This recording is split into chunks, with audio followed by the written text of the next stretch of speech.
Nsematimba nga mutuuze ku kyalo Butebe ekisangibwa mu kibuga Mukono yali mu kunyiga ebiwundu mu ddwaliro lya gavumenti erya Mukono General Hospital. Ono nga mu kiseera kino tasobola yadde okutambula wadde okutuula era ng'agamba nti awulira obulumi mu mugongo, mu bitundu by'ekyama, emikono, amagulu ssaako n'omubiri gwonna. Bino obudde emikono gy'ennuma kuba baagikuba emiggo n'ebigere by'ennuma n'omugongo guluma obudde guluma nnyo mu mugongo. Muno munda munene aho munembo waliwo bwedi wanene n'olunene omwana. Ono okugenda mu ssabo lya Tony Ssentongo agamba nti mukwano gwe William Mukiibi yamututteyo oluvannyuma lwa laptop ye okubula n'amutegeeza nga bwe waliwo omusawo w'ekinnansi asobola okubazuulira ekituufu. Amatende bankubira esimu ne bangamba laptop yabuze. Jangu omusawo Muganda alina amayembe gakebera gwogera. Batubulira ani yabba laptop. Nali ku mulimu omwosaabwe muganga na kujja tugende. Nagenda okujja nga nvubuka ne laptop. Afunye group y'abaana ku kyalo ngulidde waraji. Nangwa tugende omusawo Muganda alamule atubulira ani yabbye.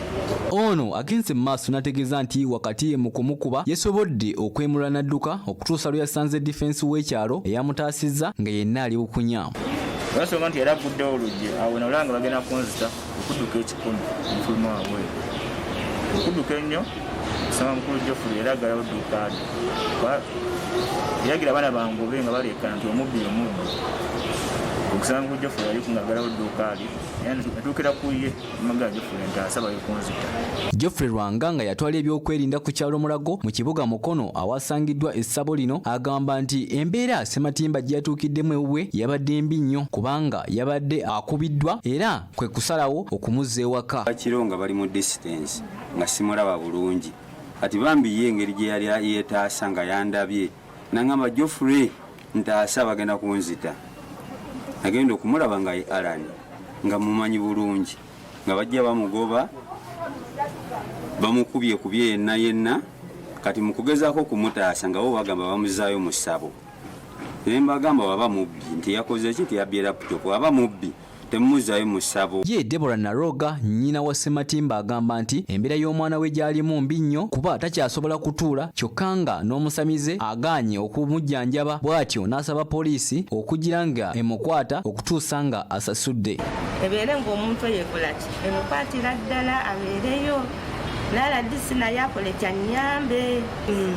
Laptop baagiraba ne bagikwata n'omuntu omulala ate gwe batamanyi. Wabula Katemba alabikidde ku kyalo Mulago Omusamizze ono oyateeka essabo lye mu kazigo n'ateekako n'ebibaati era nga abooluganda lwe bakoze olutalo ku bannamawulire ssaako n'abakulembeze ababadde bagenze okumanya ensonga zino. Abawo omuntu gwe sitasuubirawo nina okujja ne mmanya oli waawa tontunuzamu nabo kamerawo bwa kisimu bwe toli wo tontunuza namu wandize n'omuntu oba defense William Kato omu ku booluganda lwa Ssentongo agamba nti omutuuze waabwe bamukwatidde bwereere kubanga Ssematimba baamukubidde waabwe. Ojjange talina musango omuntu bwe bajja